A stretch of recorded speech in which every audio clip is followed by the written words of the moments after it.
ఈ తెలంగాణ రాష్ట్రంలో ఎంతకాలం సాగుతాయని వాళ్ళు విర్రవీగుతున్నారు అధ్యక్ష. అందుకే ప్రగతి భవన్ గోడలు బద్దలు కొట్టినము, సచివాలయం గేట్లు బార్లా తెరిచినము, ప్రజాప్రతినిధులందరినీ రమ్మని చెప్పినాము, వాళ్ళు చెప్పేది వింటామని చెప్పినాము, మానవత్వంతో సమస్యల్ని పరిష్కరిస్తామని చెప్పినాము. అందుకే ఈరోజు అధ్యక్ష తమరి ద్వారా వారు బాధ్యతాయుతమైన ప్రతిపక్షంగా సమస్యల్ని లేవనెత్తండి, పరిపాలనలో సహకరించండి.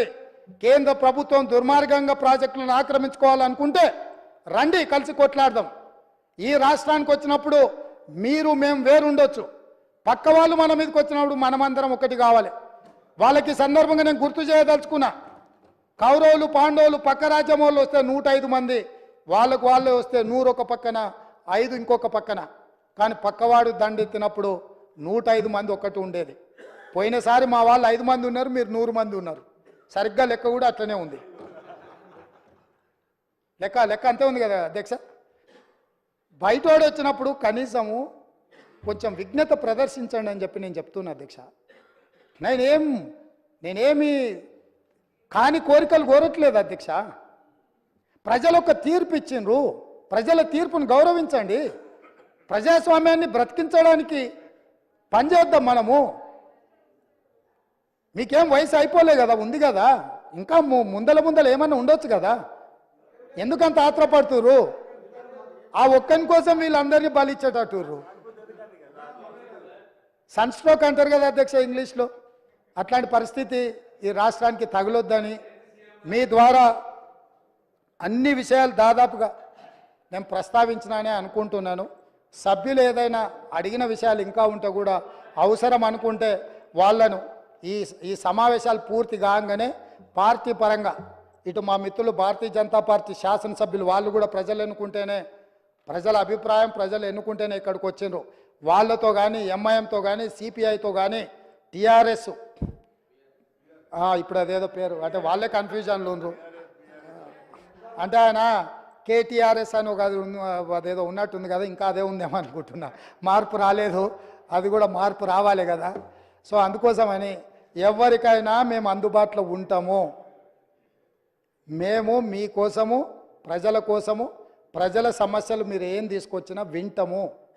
మాకు మనసు ఉంది, ఈ ప్రభుత్వం మనసున్న ప్రభుత్వము, మేము బాధ్యతతో వ్యవహరిస్తాము. ఇక్కడ వివరణ ఇచ్చింది ఒకవేళ ఇంకా మీరు ఆశించినా రాబోయే చర్చలలో మిగతా విషయాలు మాట్లాడదాం. ప్రభుత్వంలో ఎప్పుడైనా సచివాలయంలో నేను అందుబాటులో ఉంటాను, నా కార్యాలయ అధికారులు అందుబాటులో ఉంటారు. ప్రతిరోజు వచ్చిన వాళ్ళందరినీ మేము కలుస్తూనే ఉన్నాము. మేము ఎవరిని కలవకుండా వివక్ష చూపించము, మాకు భేషజాలు లేవు. మేము వచ్చి కలిసినంత మాత్రాన అనవసరమైన ప్రచారాలు కూడా కల్పించే దుర్బుద్ధి కూడా మాకు లేదు. మీరెవరు భయపడాల్సిన పని లేదు. అక్కడ ఉన్న 39 మందిలో ఎవరైనా ఎప్పుడైనా రావచ్చు, కలవచ్చు. ఎవరు మిమ్మల్ని అనుమానించినట్టు చూస్తే, మీకు ఏదైనా ఇబ్బంది ఉందని మీరు ఏదన్నా అనుకుంటే అట్లాంటివి అన్నిటిని కూడా పక్కన పెట్టండి. రండి, మన రాష్ట్రాన్ని పునర్నిర్మించుకుందాం. 9.5 సంవత్సరాల జరిగిన విధ్వంసాన్ని మళ్ళీ ఈరోజు పునర్నిర్మించుకోవడానికి అవసరమైన సహకారం అందరి నుంచి నేను ఆశిస్తున్నా అధ్యక్ష. ఒక రైతు బిడ్డగా చిన్న వయసులో నాకు ఈ గొప్ప అవకాశం వచ్చింది. ఎంతోమంది మేధావులు కావచ్చు, విఘ్నులు కావచ్చు, చాలామంది రాజకీయ దురంధరులు ఉండొచ్చు, వాళ్ళు ఎవరికి రాని అవకాశం ఈరోజు మా పార్టీ శ్రీమతి సోనియా గాంధీ గారు, మల్లికార్జున ఖర్గే గారు అవకాశం ఇచ్చారు. మా ఎమ్మెల్యేలు అందరూ కూడా అండగా నిలబడ్డారు. నేను అధ్యక్షుడిగా, అప్పుడప్పుడు ఇది ప్రజా తీర్పు కాదు పార్టీ తీర్పు అని, నేను అధ్యక్షుడిగా ప్రజల దగ్గరికి వెళ్ళిన అధ్యక్ష. నా అధ్యక్షతను ఎన్నికలు చేసినాం. మీ అధ్యక్షుడి పేరు మీద మీరు పోయినరు, మా పార్టీని నా అధ్యక్షతను ఎన్నికలు వెళ్ళమన్నారు. ప్రజలు తీర్పు ఇచ్చారు. ఇదేం ఆషామాషిగా ఇక్కడికి రాలేదు అధ్యక్ష. తప్పకుండా ప్రజా తీర్పును గౌరవిస్తాం, ప్రజా సమస్యలను పరిష్కరిస్తాం. ప్రతిపక్షంగా మీ బాధ్యతను నెరవేర్చండి.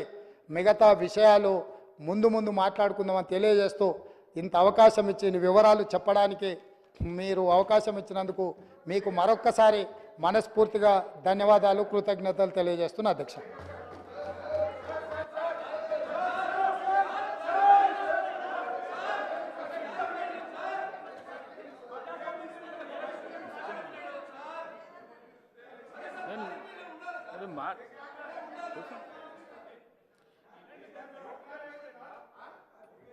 ఈరోజు గవర్నర్ గారి ప్రసంగం